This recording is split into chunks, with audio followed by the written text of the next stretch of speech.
Hello there, welcome to the first episode of Aroace Explains. I am your host, Rin, also known as Nifty Pandora. In this episode, I will be explaining to you Aromanticism. Disclaimer before we start, I may be Aroace, but I cannot speak for the entire community. What I am about to tell you is based off my own research and my own experience.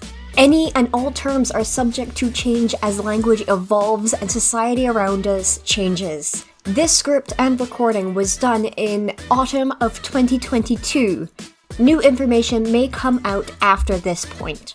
With that being said, let us get started. Aromantic describes someone who experiences little to no romantic attraction. Key phrasing there being little to no. This does not mean all aromantic people experience zero romantic attraction. Aromantic is an umbrella term for a lot of identities along the romantic spectrum.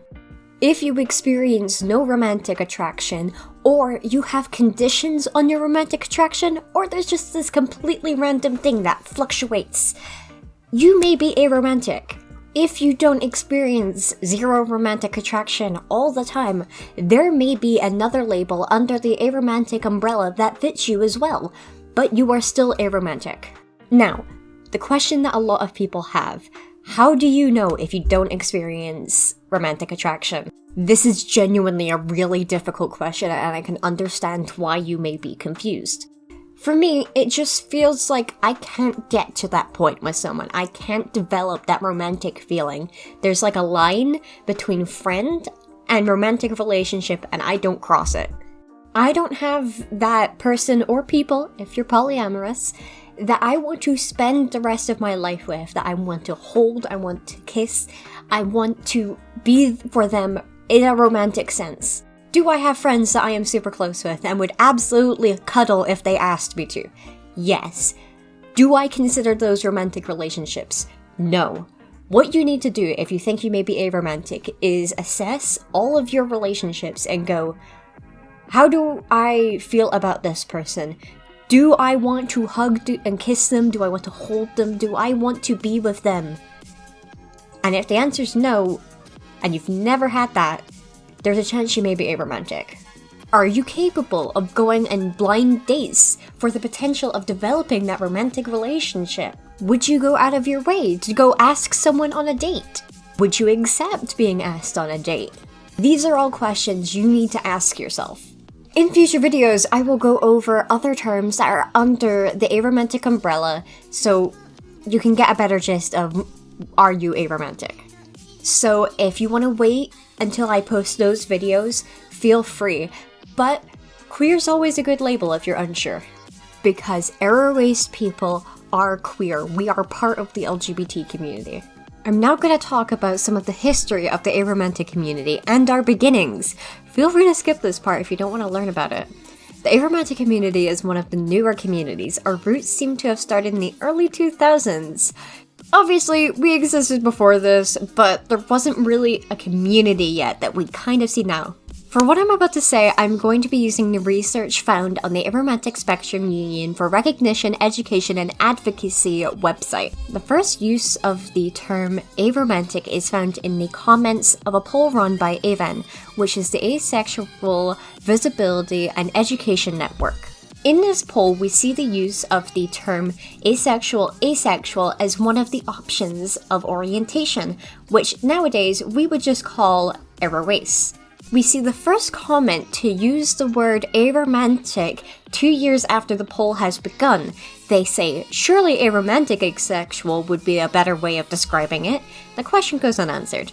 But yes it is. We actually see a year later the poll author saying, I consider myself to be an aromantic asexual or an asexual, solidifying that it did mean what we would commonly say, Aroace.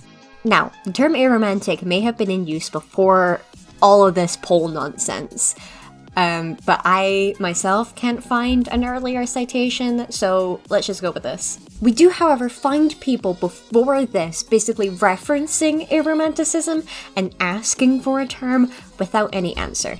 Let's go all the way back to 1979 though, because in a book love and limerence, we see a term called non-limerent people, which seems to be a descriptor rather than a label for those who don't experience romantic attraction. It is unclear if it was ever used as a label like we would now, but it was definitely used as a descriptor for people.